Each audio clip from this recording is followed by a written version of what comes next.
Hello everybody, Floppy Hat Photos back here again for another When Crazy Puppies Meet. We have the dark chocolate one there is Remy. I've watched him since he was just a puppy. He's a little over a year old I think now. And then I have Savannah here and she is 7.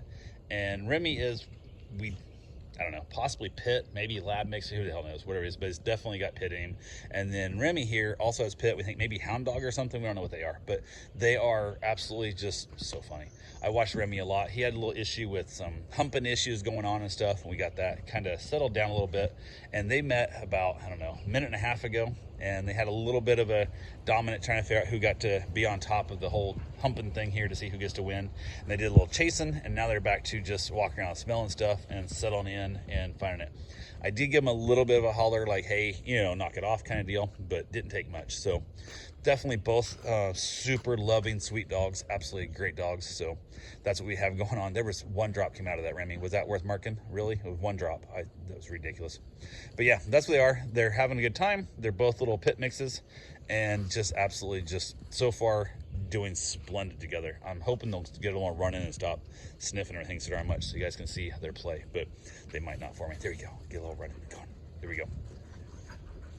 They were doing a little bit of noise in the running. They were getting a little barking and running and growling and stuff. You can see there that Savannah is trying to determine dominance, and Remy doesn't mind it too much for the most part. He kind of lets their dogs win a few of those wrestling matches and stuff because he knows that normal dogs that I have here all the time when I watch Remy don't like to play as much as he does, so they get tired of it. So you have to let them win every once in a while so they will keep playing.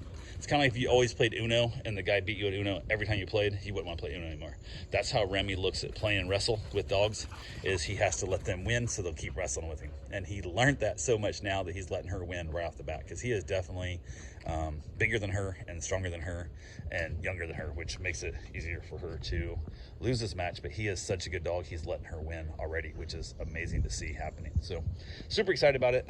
Remy's here for a few days, I think 3 or 4 days, I'm not sure how long he's here for, and Savannah might be here for like a month. So definitely glad to see that she's getting along with Remy, because I was really hopeful they would do good, because Remy will be here again for a second time while Savannah I think is still here. So this will be great that they're doing great together. So, and Remy's the only dog here with Savannah for the next few days, so this way she'll get a lot more play, a lot more activity, and good socialization. So yeah, that's what we got right now. We got 2 pit bulls that people are like, oh, you can't let pit bulls together, You saw how they get along. They're getting along great. They get along splendidly. No, don't drink that. That's getting washed. That's not for drinking. But yeah, that's what we got here. Everything's all good. Dogs are having fun. That's where you drink. Good boy. Good boy. So yeah, I'm washing out a pan over here, and he decided he wanted to drink that, which is still just water. It's just dirtier water than the bowl is. So but yeah, get out there, adopt yourself a dog. Do not be afraid of pit bulls. If you can get them when they're young, you can train them up, treat them right. If you see a pit bull, it's a shitty dog. It's not the dog's fault. It is 100% the owner's fault. They train that dog to be shitty. Pit bulls are nanny dogs. They're absolutely amazing. You give them a baby, they'll protect that baby. Like, that's just, they're a great dog. So, but yeah, if you teach them to shake babies, they'll then shake a baby. So you got to be careful how you teach your dog and what you teach them. And this is a perfect example of a male pit bull and a female pit bull who just met, and the female is winning these matches so far. So yeah, but they get a little rough play. You got to let them find their rough play, let them find their space. If I keep breaking this up all the time, then they're going to keep trying to figure it out, and they're going to know that I'm in charge, but they want to know who's second in charge. Here, I get to let them find their own space, and they get to decide who's second in charge, knowing damn good and well that I'm the one in charge. So anyway, that's all I got for right now. Get out there, adopt yourself a dog, and socialize them so you can have great interactions like this with high energy, playful puppies. So good boy, who's a baby? So anyway, that's all I got for now. Talk to you guys soon. Have a great day.